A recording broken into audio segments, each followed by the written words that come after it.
Welcome back to the Texas Home Loan Hustle, where we break down real numbers and loan strategies for buying in Texas. Today, we're answering two crucial questions. How much house can I afford? And what credit score do I need to buy in today's market? With interest rates shifting and lenders becoming more flexible, your buying power has changed more than you might think. Let's start with credit scores, as this is often where many prospective homebuyers get stuck. Here's a breakdown of 2025 credit score requirements for various loan types. The truth is, a 620 score today goes much further than it did 2 years ago, and lenders prioritize your debt to income ratio, reserves, and stability. So, if your credit score has been a concern, breathe easy. You need strategic credit, not perfect credit. Now, let's walk through real affordability numbers for Texas buyers in 2025. These are based on current average home prices in late 2024 to 2025 for key Texas cities. For an income of $70,000 per year, or about $5,833 monthly before taxes, you could estimate an approval of $275,000 to $325,000. If your income is $95,000 per year, your approval could range from $350,000 to $420,000, with monthly payments around $2,600 to $3,000. For a household income of $120,000 to $150,000, approvals could reach $450,000 to $600,000, with monthly payments between $3,200 and $4,200. Remember, these are general estimates. If you're self-employed, these numbers change based on your write-offs, business payments, and bank statements. This is why working with a broker who understands self-employed borrowers is crucial.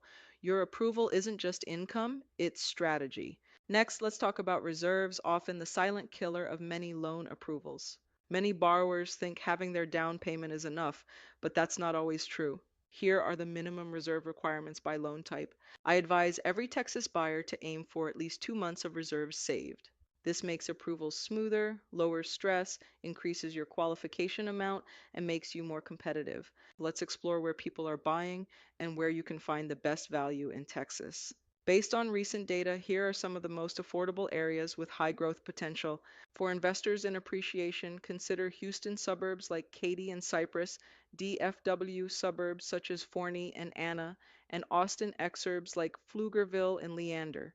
If you're buying to live in the home, prioritize areas with good schools, strong job growth, new development, and affordable tax rates.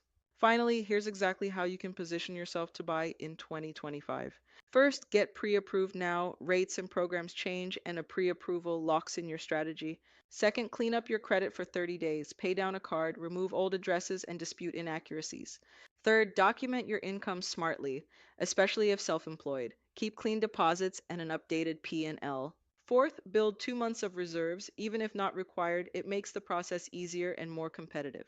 Lastly, work with a broker who strategizes. For self-employed individuals, this is everything, as approvals depend on your business flow on paper. If you want me to run your numbers, look at your credit, or break down how much you can afford, tap the link below or message me directly. I do this every day for Texas buyers, especially entrepreneurs and self-employed borrowers. If you found this helpful, like the video, subscribe to the channel and share it with someone ready to buy. This is the Texas Home Loan Hustle. Don't forget to hit the like button and subscribe. I'll see you in the next one.